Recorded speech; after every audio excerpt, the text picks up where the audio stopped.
The rain began to fall, heavy and sudden. It was as if the heavens themselves were weeping. Inside her room, Nneka stared at her wedding dress. Her chest tightened with unease. The once radiant white and gold fabric now seemed dull. A strange metallic scent filled the air. A strange presence enveloped the room.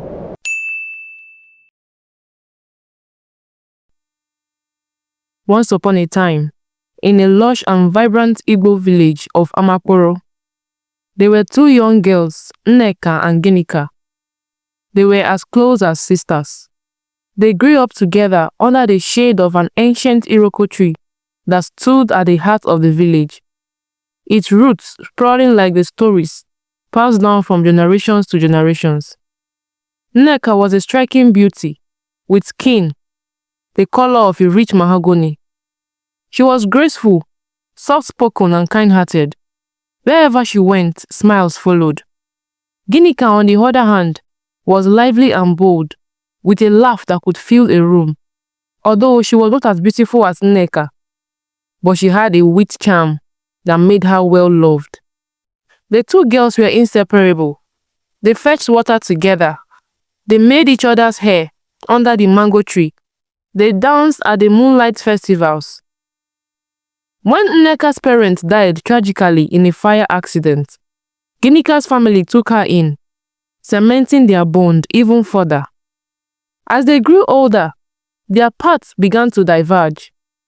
Nneka's beauty caught the attention of many suitors, while Ginika, although admired, often found herself being overshadowed by her best friend. One fateful market day, a young man named Chike arrived in the village of Amakporo. He was tall and strong, with a voice that carried the drumbeat. Chike was the son of a wealthy palm wine typer. He has come to the village to settle down. It was as though the world had paused. He was captivated by Nneka's beauty and graceful movements as she haggled with the trader over the price of yam. It was not long before he began courting her, sending gifts of kola nuts, woven fabrics, and baskets of fish to her guardians. Ginika was there when Nneka first received Chike's gift. "He is so handsome," Ginika remarked, trying to mask the bitterness in her voice. "You are lucky, Nneka. You are always the lucky one. You always have everything."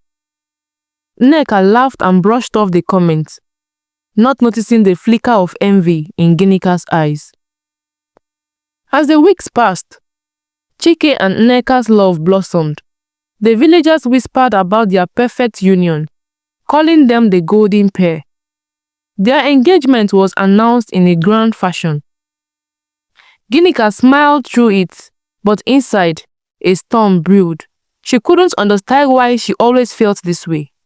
Nneka was her best friend, yet the sight of Nneka's happiness stung like the bite of a soldier ant. The jealousy grew, feeding on every compliment Nneka received.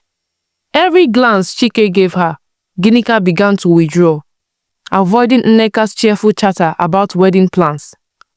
When Nneka asked her to be her chief bridesmaid, Ginika hesitated at first, but eventually agreed, hiding her true feelings behind the mask of a false cheer. One night, as the moon bathed the village in silver light, Ginika sat alone under the Iroko tree, wrestling with her emotions. Her thoughts were a tangle of love for her friend and a resentment over her own unfulfilled dreams. It was then that she heard of the medicine man, a distant herbalist who lived deep in the forest. It was said that he could bend the forces of nature to his will, crafting charms and potions for those desperate enough to pay the price. Ginika was covered by her envy. She decided to seek the hands of the herbalist man. The next evening, Ginika wrapped herself in a dark cloth and set off into the forest. The path was treacherous, lined with thorny bushes and echoing with the cries of animals. Her heart pounded as she pushed deeper into the shadows. When she finally reached the herbalist man's hut, she was welcomed by a strange, otherworldly scene. The hut was covered by skulls of animals. The air was thick with the smells of burning herbs. The herbalist man, an old man with a face that was etched by time. He sat before a fire. "What brings you here, my child?" he asked. His voice was low and gravely. "I need a charm," Ginika said. Her voice was trembling. "I need a charm to bring sorrow to a bride on her wedding day." The herbalist man stared at her for a long moment before speaking. "Jealousy is a dangerous fire. It burns the one who kindles it. Are you prepared to pay the price?" Ginika nodded. "Yes, I am." The herbalist man handed her a small bottle filled with a dark, vicious liquid. "Sprinkle this on her wedding dress," he instructed. "But remember, the spirits will demand their price when due." Ginika returned to the village under the cover of darkness, clutching the bottle tightly. That night, while the household slept, Ginika crept into Nneka's room. The wedding dress was a masterpiece of white silk and gold embroidery. Ginika's hand trembled as she uncorked the bottle and sprinkled the liquid over the fabric. The dress seemed to shimmer unnaturally for a moment before returning to normal. Ginika whispered, "May this dress bring ruin to the one that wears it." She then left the room. Her heart was pounding with fear and guilt. The days leading to the wedding were filled with excitement.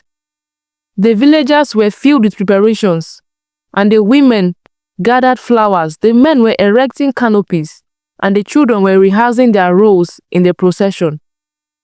Nneka was unaware of the curse lurking in her wedding dress.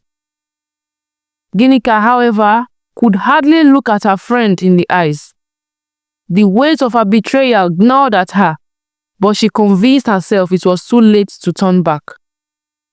That night, before the wedding, the whole villagers were alive with celebration. Families gathered around fires, cooking pots of spicy jollof rice and pepper soup. Children danced around the beat of a talking drum, while the elders sat under the mango tree, exchanging stories and proverbs. The air buzzed with anticipation for what many said would be the grandest wedding of the village. Nneka's joy was boundless. Nneka sat in her room, surrounded by women from her family, as they adorned her with coral beads and styled her thick hair into a crown fit for a queen. Her wedding dress was carefully laid out on the bed, gleamed in the soft light of an oil lamp. Ginika sat nearby, helping to weave the coral beads into Nneka's hair. Her hands trembled slightly as she walked, the weight of her secrets pressing down her chest. She avoided Nneka's gaze, afraid that her guilt would show. "Ginika," Nneka said suddenly, turning to her best friend, "I don't know what I would have done without you. You have been my rock throughout all of this." Ginika forced a smile. "It's nothing, Nneka. You deserve all the happiness in the world. Besides, what are friends for?" But as Nneka smiled back, Ginika's heart sank. She wondered for the first time if she had made a terrible mistake. That night, as the village quieted and the moon climbed high into the sky, the curse began its work. Nneka's wedding dress, which had sparkled with hope and joy, seemed to darken even so slightly under the dim light. Ginika tossed and turned in her bed, haunted by nightmares of Nneka's tear-streamed face.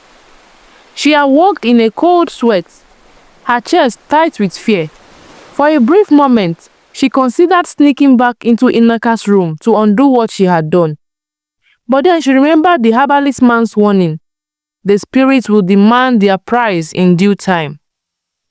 Ginika convinced herself it was too late to turn back. "It's just a dress," she whispered to herself in the dark. "Nothing terrible will happen. Maybe this is what it takes for me to step out of Nneka's shadow."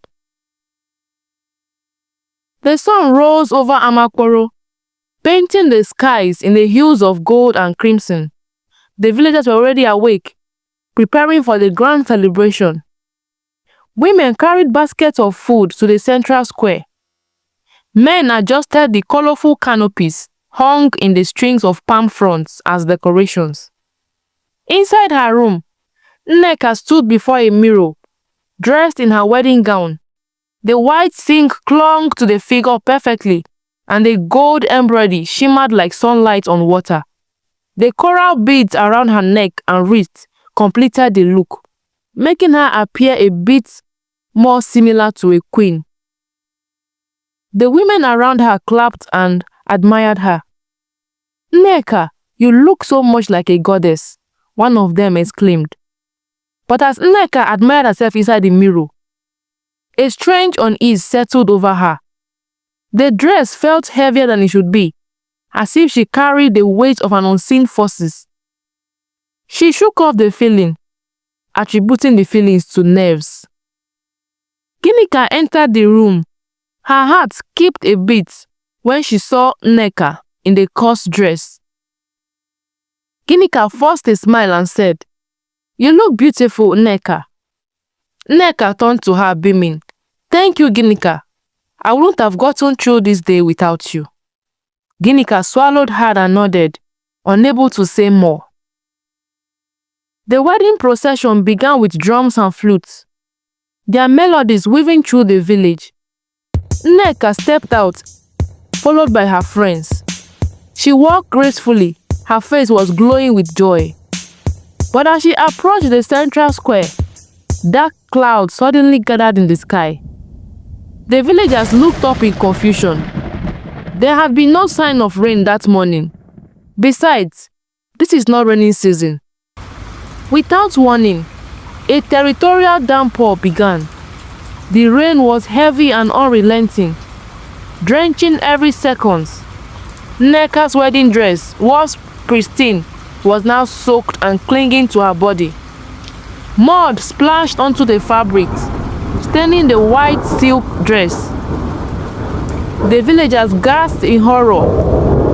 Some scrambled to cover the food and decorations, while others simply stared, unable to comprehend what was happening.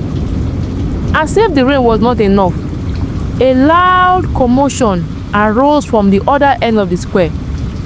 Chike, who had been riding to the ceremony on a horseback, had been thrown off the horse.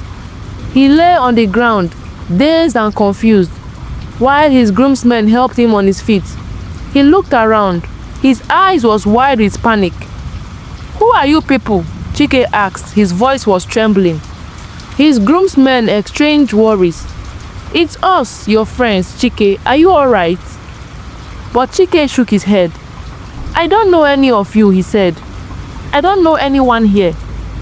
The news spread quickly through the village. Chike had lost his memory. Nneka was still drenched and covered in mud. She rushed to Chike's side. She was running to meet her groom because the whole team was unable to comprehend. Tears streaming down her face. "It is me, Nneka." But Chike looked at her with no recognition. "I don't know you," he said softly. The villagers murmured among themselves, their voice tinged with fear and suspicion. "This is not normal at all," one elder said. "Something unnatural is at work here." Ginika stood up on the sidelines. Her heart was pounding. She had not expected that things would go this far. The sight of Nneka's ruined dress and Chike's vacant eyes filled her with a guilt so heavy. She thought she might collapse. As the rain continued to pour, Nneka's family guided her back to the house. Her auntie, a stern woman with a deep connection to tradition, pulled her aside. "Nneka, my dear, this is a no ordinary misfortune," she said. "You must seek the guidance of Mama Nwadi." Mama Nwadi was a village priestess. As they approached Mama Nwadi's hut, the priestess came out. She was an elderly woman with sharp, penetrating eyes that seemed to see into the person's very soul. Her hair was with white beads, and her face was like a crown. She carried a carved staff with intricate symbols, adorned with feathers. "I have been expecting you," she said, in a voice that was both soothing and commanding. "Come inside. The spirits have so much to reveal." Inside the hut, the air was thick with the aroma of burning herbs, and the walls were lined up with shelves holding jars of powders and roots, while the floor was covered with mats and a palm froud. In the center of the room, there was a large calabash filled with water, and the surface of it was shimmering as if it was alive. Mama Nwadi gestured for Nneka to sit before the calabash. "Watch inside this calabash carefully. Place your hand above the waters and focus your mind inside the water." Nneka obeyed. Her hands was trembling as she hovered over the bowl. Mama Nwadi, the priestess, began to chant in a language that only her could understand. The water in the calabash began to squeal and the images began to form on its surface. At first, the images were vague and fleeting. A shadowy forest, a glowing bottle, and then the face of Ginika appeared inside the calabash. "No, that can't be," Nneka whispered. Her voice was shaking. Mama Nwadi fixed a steady gaze. "The spirits do not lie. Your friend Ginika allowed jealousy to guide her heart, and her actions have brought this calamity upon you." The other women in the hut, they were all surprised, and they shook their heads. Nneka began to cry. "Ginika is my best friend. She would never." Mama Nwadi placed a comforting hand upon her shoulder. "The heart of a man is very, very evil. Who can know it all? Love and envy often walk hand in hand. But what has been done can be undone." Nneka returned to the village. In a daze, her mind was racing with disbelief and heartbreak. She found Ginika sitting down alone under the Iroko tree. "Ginika," Nneka said. Her voice was trembling. "I went to see the priestess." Ginika froze. The color drained from her face. "Nneka, I can explain." "How could you?" Nneka interrupted. Her voice was breaking. "You are my best friend, my sister, my closest friend. I trusted you with everything, and you cursed me on my wedding day?" Ginika burst into tears, burying her face in her eyes. "I am so sorry, Nneka. I was jealous. I didn't mean for things to go this far. You wanted to destroy me," Nneka said bitterly. "You wanted to take away my happiness because you could never bear to see me have it.